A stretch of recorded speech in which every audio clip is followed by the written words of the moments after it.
So one thing that has always intrigued me is sleep paralysis. I've had it a few times. I've had friends that have had it. One of my friends had chronic sleep paralysis for years. But just the whole idea of it is really interesting to me. If you guys don't know what sleep paralysis is, the basic idea is that you just wake up and can't move. You can look around, but you can't move. You can't talk, you can't scream. And basically what's happening is your body is paralyzed, but your mind is awake, because when you're dreaming, your body shuts down so that you don't move around in real life for what's going on in your dream, if that makes sense. And sleep paralysis is basically something going wrong. And a lot of times people will see an entity. And this one time when I had it, the entity I saw was a tarantula. Now, I don't really know how common that is. Usually I hear people talking about seeing a shadow of a person or a demon. But in my case, I saw a spider. Ooh. Now, I was about 4 or 5 when this happened. So my brain probably wasn't even developed enough to come up with something as scary as a demon.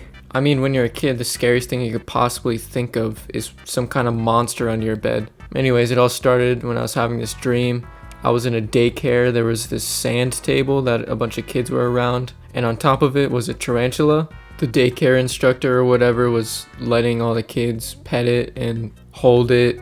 But when it came around to being my turn, I didn't want anything to do with it. I was scared of the spider, but the dream didn't last long, and eventually I woke up and it was still in the early hours of the morning, so it was light enough in my room that I could see around, but it was still pretty dark. And I remember not being able to move or open my mouth or anything to say, "Ah, help me." So I just laid there completely still for a few minutes. Then this spider comes up to me. It's the same one that was in my dream. He starts crawling up onto me and towards my face. And he opens up his mouth and he puts his arms up like he's about to feast on some squirrel. But before he could eat me, I snapped out of my sleep paralysis and hit him with my blanket, and that killed him. Not only that, but he was just completely gone.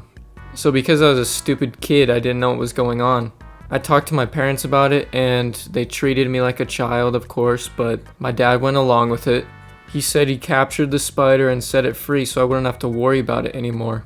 And what's funny is I asked my mom recently if she remembers any of that, and she doesn't. So I don't know if it's one of those memories that my brain just made up or if it actually happened. I don't know, guys. I'm going crazy. But that's about it. I thought you guys would enjoy that. It's an interesting story. I got more videos on the way, so leave a like, subscribe, and comment. Thanks for watching, though. See ya.